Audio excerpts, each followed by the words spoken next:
This is Valley News Live at 6.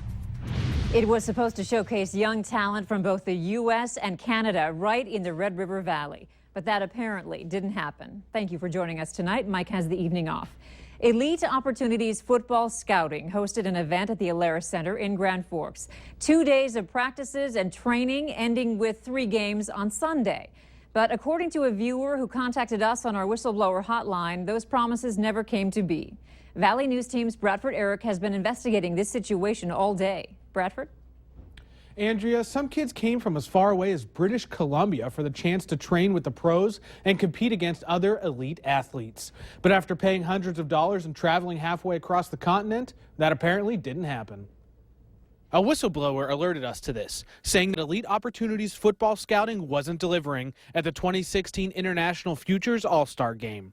In these screenshots of their Facebook page, which have since been deleted, you can see the frustration.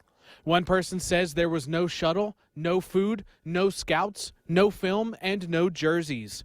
Another person calls the weekend a disappointment and a fraud, saying we never got what we paid for, the boys are disappointed, and this whole experience is a nightmare. According to a spokesman for the Tri-City North Stars, a semi-pro football team in Grand Forks, about 160 kids and their parents and fans were notified about 11 a.m. Sunday that 3 games scheduled weren't happening. And that's when the North Stars stepped up, offering equipment and personnel so the athletes could get at least 1 game in. But the North Stars said they could not get a hold of anyone with elite opportunities. One angry parent called out Will Mattis, saying, "How dare you fraud so many of our children? Shame on you, scumbag." Will Mattis is billed as the president of Elite Opportunities. After phone calls to several numbers, numerous Facebook messages, and a half-dozen emails to various addresses, I finally heard back from Will Mattis late this afternoon. He was quick to point out that 1 game was played, but says that the games were canceled because of issues with PayPal and his jersey supplier. Mattis also cites being understaffed for the event and that the issue with the jerseys was the last straw. Andrea? All right, thank you, Bradford. Will Mattis says over $20,000 has already been refunded. To read more comments from him and the Tri-City North Stars, just visit our website, valleynewslive.com. Click on this story. If you need help uncovering fraud and corruption in your community, call our whistleblower hotline, and we'll do our best to get to the bottom of it. Call 237-6576 and leave your tip.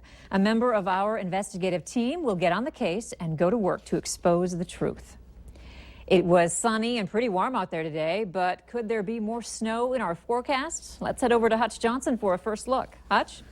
Thanks so much, Andrea. Most of us will enjoy quiet weather this evening from the northern Red River Valley into northwest Minnesota. Not much showing up on the radar, although we have reports of some fog and some mist continuing across the Lake Park area as well as Park Rapids. Now, as we look off to the west, we're seeing some light bands of snow making their way through the Lisbon and Lemoore areas up through Barnes and Stutzman counties as well. Some slippery roads will result from this accumulating snow as we go through the evening. It does look like an inch certainly possible.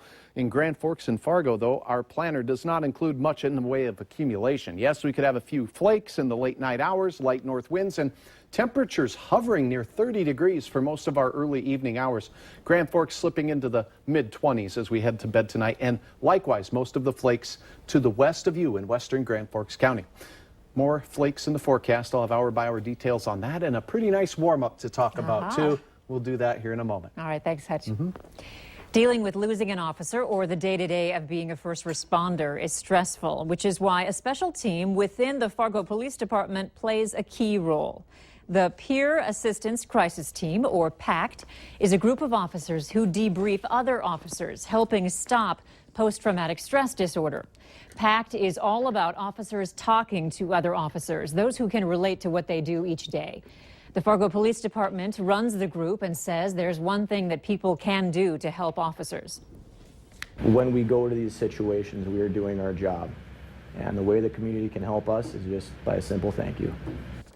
Fargo Lieutenant Bill Alfelt says the community has been very supportive to the police department during this trying time.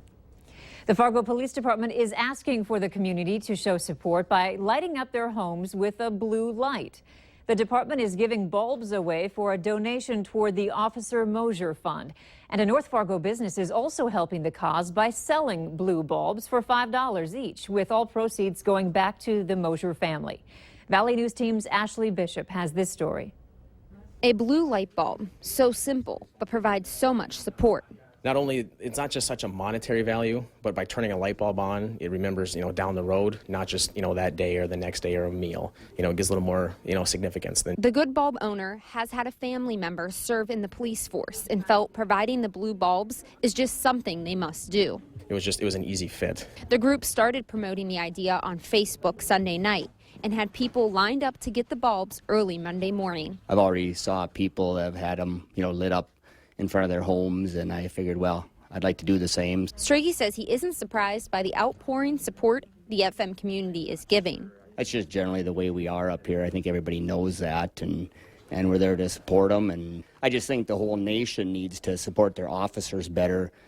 What's been going on the last year or so all over the United States has been ridiculous, the way they've been attacking the police forces. It's just wrong. Ashley Bishop, Valley News Live. To find more information on where you can purchase the bulbs and when from the police department or Good Bulb, click on this story at valleynewslive.com. And here's another way to support Officer Mosier's family and the Fargo Police Department. There's the new T-shirt available to order from Fetch Custom Inc.